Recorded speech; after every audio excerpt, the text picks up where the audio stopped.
Bulgogi is one of the classic Korean barbecue dishes. It's made with super thinly sliced marinated beef, and it's delicious on its own, but it's also great for dishes like Korean tacos. It's super easy, and you're gonna love it. What's happening, guys? I am Jet Tila, and this is Ready Jet Cook, where I show you how to make some of my favorite Asian dishes from pantry to plate. So let's get started.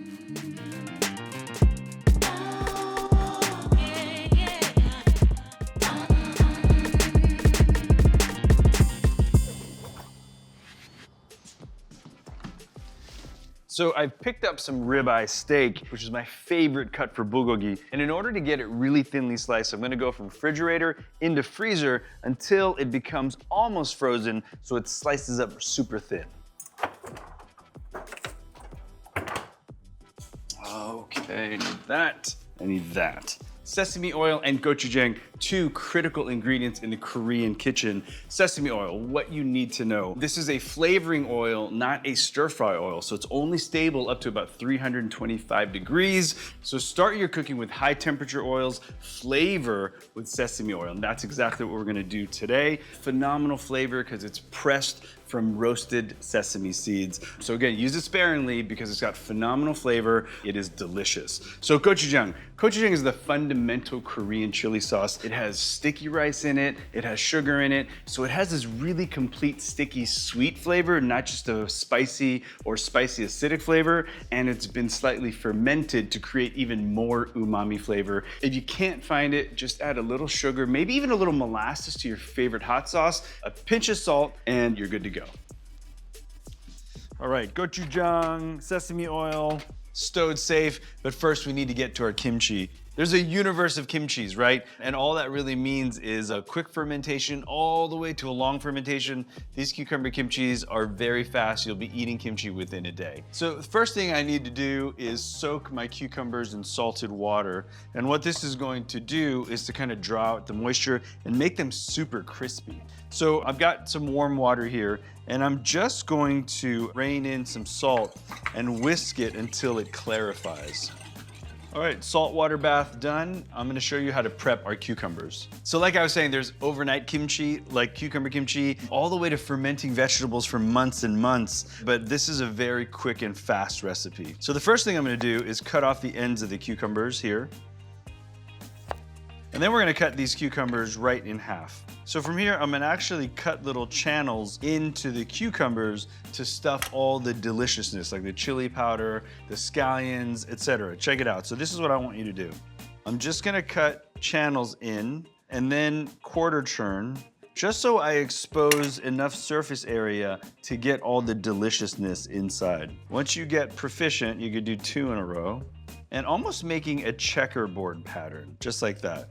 So these cucumbers have to soak in the salt water for about 30 minutes as I prep the rest of the ingredients.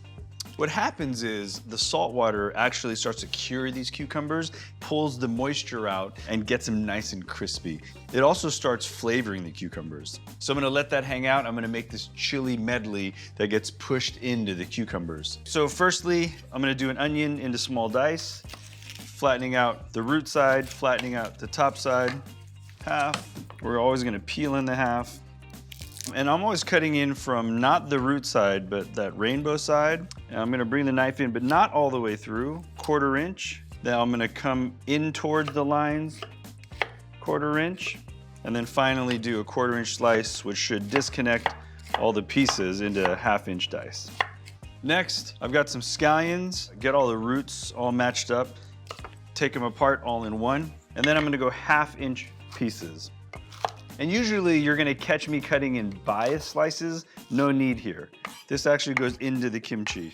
So these are garlic chives. They have a delicious, almost pungent onion garlic note. This really, in my opinion, makes these cucumber kimchi. 1/2 inch as well. All right, next, a really good amount of garlic. And I like to flatten them first. I turn anything that rolls around on a cutting board into something flat because it makes it way easy to cut. 1/2 inch pass one way, 1/4 churn. I'll do another 1/2 inch pass the other way. And you don't need to fine mince this. So you really want larger pieces of everything so they kind of ferment and get that cool, delicious funkiness that is kimchi. So I'm gonna put all this in a bowl and add my Korean chili powder into this. Last two ingredients is this gochugaru, which is Korean pepper paste. Not crazy hot, but very fruity and almost smoky. And I'm gonna add some sugar to this to kind of speed up that fermentation. Finally, a little bit of salt. And this is my Korean magic kimchi stuffing. And by stuffing, you'll understand what I'm saying when I marry it to the cucumbers. So you can drain these in a colander. I'm just gonna simply pat them down, leaving them just a little wet. So it's time for the kimchi assembly line. And what I have to do is stuff these cucumbers with the chili mix, close them up, and then I love putting gloves on with wet hands. Super fun. So I'm actually a proponent of using gloves for this step because there is a good amount of chili in that mix. And even though you wash your hands, you know, chili oil is notorious for not going away and surprising you when, you know, do the eye rub. So I'm gonna go gloves here. All right, let me show you what I'm gonna do here. So holding the cucumber over the bowl, I'm opening all those little cuts and I'm actually gonna smash all that deliciousness into each cucumber. And once it's in there, I'm gonna arrange the cucumbers. So there's one. So there you go, that's what I'm looking for. A good amount of the chili inside of the cucumbers. And I'll arrange it in the jar. And you're gonna wanna do this to all the cucumbers. I will talk about cabbage kimchi, because I do feel that's probably the most common or famous kimchi. You basically take this same filling here and really get it into the cabbage and treat it well. I mean, you really wanna get a good application of this chili because all this stuff is going to ferment into the cabbage and really build a lot of flavor. So what I'll do, if I'm making a bunch of cucumber kimchi anyway, I'll do smaller jars, like 12 ounces, and then make like little personalized kimchi jars and give them to people. If you didn't know the history of kimchi, the reason why kimchi exists is because, you know, in Korea, it's a very harsh environment. The winters get very, very cold, and it's very difficult to get your vegetables during the winter. So what they do is take all the cabbage during the harvest and ferment them so you have vegetables throughout that long winter. And there are kimchis that are known to be fermented for months and months and months, if not years. Back in the day, they would bury kimchi in the ground because it was a perfectly temperature-controlled environment and then dig it up. In modern times, lots of families actually have kimchi refrigerators, which mimic that being buried in the ground, and they'll pull their kimchi out of the kimchi refrigerators. The last thing I have to do to my cucumber kimchis is to create a little sugar water. What the sugar water does is speeds up that fermentation. It's very similar to like baking bread, right? You want that bread to rise. This kind of fermentation process is no different. The sugar and the water allow the bacteria to eat and ferment, which creates an incredible amount of flavor and also helps preserve the kimchi. I'm just whisking the sugar until it dissolves into the water. I'm gonna pour it over my cucumbers, my sugar water in, my kimchi pickles are ready to go. So I'm gonna leave this to ferment just 1 day at room temperature, and these will be ready to go. If you're gonna eat these in a few days, do the 1 day fermentation and stick them directly in the fridge. You do wanna eat these within 3 or 4 days though. This is a quick kimchi, not a long kimchi. I've got my kimchi pickles done. I'm gonna set this aside and we're gonna move on to the bulgogi. And to start the marinade, I'm actually gonna do all my knife work first. So we got garlic and scallions, flattening, slicing thin, quarter turn, and slicing again. And then scallions, same deal guys as before. Roots, cut in half. And because it's for a marinade, I'm actually gonna take it pretty thin. All right, so let's talk about the seasonings. Pretty standard Korean barbecue marinade. We're always gonna start with a little bit of soy sauce, a few drops of sesame oil. This is a spicy bulgogi, so of course our gochujang. And then I like popping this marinade with a good amount of sesame seeds. And you've got a lot of savoriness and you've got some spice in there. What we don't have is the sweet. So I'm gonna go with brown sugar here. It doesn't look like a lot, but it doesn't take a lot to coat the amount of beef we have. We do want to taste the beef, we don't want it overwhelming. scallions, and then garlic, and just a little bit of water to thin it all out. That's it. I mean, that is bulgogi marinade. Very simple, very fast. Let's get our beef, slice it up, married in there. So I've decided to slice this beef on my own. If you are lucky enough to have a well-stocked Asian or Korean market, you can actually buy them perfectly sliced thin on a tray and use it that way. So what I'm really looking for is not frozen like a block of ice. I want it so if I push it, I still can see kind of the protein strands that move apart. It's basically gonna hold together well enough, so when I slice it, it's not gonna wanna push flat. I'm gonna basically find a nice kind of solid flat side. Just use a nice thin slicing knife and just kind of draw the knife back and forth until you see beautiful thin planks of the beef just fall off. So that's cut the long way. You could also take the steak and cut the flat way until you get to a nice solid wide base. Turn it up like that. My love for Korean food started pretty early in high school. You know, I had a really good friend whose mom and dad were from Korea. He was first gen like me. We'd go to his house and hang out, but that amazing, delicious smell of Korean food always permeated from his kitchen.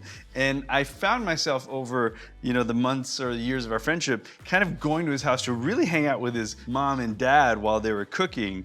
It was kind of messed up on my part, but man, I learned so much just watching his family cook Korean food. And that was really kind of the way I learned. I would sit there as the friend and really spend more time in the kitchen asking questions about, hey, how do you cook this and how do you cook that? I think he got wise to me hanging out at his place to learn how to cook, but you know what, we all won. So, whenever I cook Korean food, I'm really honoring that family, and not trying to take anything away, but I always saw it as kind of sharing cultures. I made Thai food for them. They showed me how to make Korean food. Everybody was a winner. So this technique of slicing meat really thin, semi-frozen, is phenomenal and can be applied to just about anything. So if you're not a beef fan and you want to do this with chicken or pork, this is exactly the way you should be doing it. So I'm gonna swim the ribeye steak in the marinade and let it kind of hang out for at least 4 hours, up until overnight. But dude, if you're in a hurry, you could throw this right on a grill or a pan and it's gonna be delicious, no matter if you cook it right now or 4 hours from now. It's also a good tip,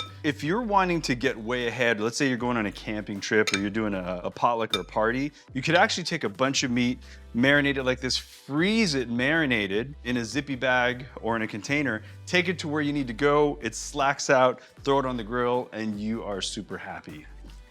All right, perfect. So I need to wash hands since I was touching raw meat. So like I said, you can cover this tightly, put it in the fridge for 3 hours, all the way to overnight, and you're pretty much ready to grill. I've made one ahead, and I'm gonna cook that one off now for us.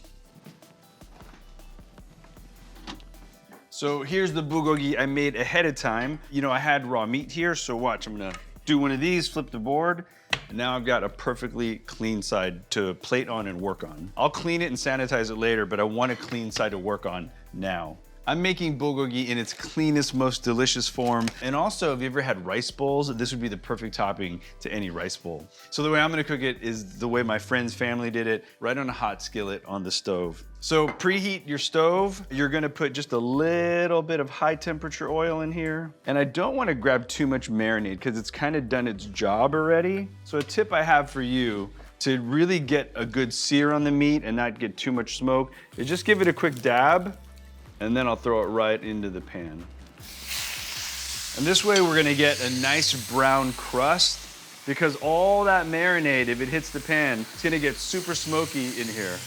Now, this is really great ribeye steak, and you wouldn't eat a ribeye steak in a steakhouse well done, so please don't do that here. Use the surface area of the pan to get as much cooking surface as possible. I would basically give one side a brown, turn it right over, really quick brown on the other side, and you are good to go. Another fun family style idea is to kind of get all your kimchi, a few different kinds of marinated meat, put this stove in the middle on like a little portable burner, and have your own Korean barbecue experience right in the comfort of your own home. Everybody gets a bowl of rice, everyone gets a little salad, you kind of choose your own meat adventure, and that is an awesome evening. All right, this is just about done. So I'm gonna plate up the bulgogi. All right, let me show you how to put this meal together. Little bulgogi, some rice. So check out the difference in my cucumber kimchi here. This is the one I just made with you that still needs kind of a day to ferment. These are the ones I made yesterday. And you can see how much of the cucumber moisture leaches out and joins all that kimchi deliciousness. And this is exactly what I want to eat right now. When you do very long kimchis, so much fermentation builds up that you actually get like a little effervescence, like a little shh. That's not gonna happen here because this is a quick pickle, but wow. You really kind of get almost that fermentation on the nose. It smells delicious. So I've got the garlic, the chili, almost that little sour deliciousness that kimchi gives. So I like to do the pickles on the bottom and all those delicious bits of the onion and the garlic chives right on top. A little bit of garnish on the rice and on the bulgogi. And I'm just gonna use some toasted sesame seeds. And other side dishes here could be brown rice, red beans, like azuki beans in actual white rice. It turns it purple, which is also a really fun Korean rice.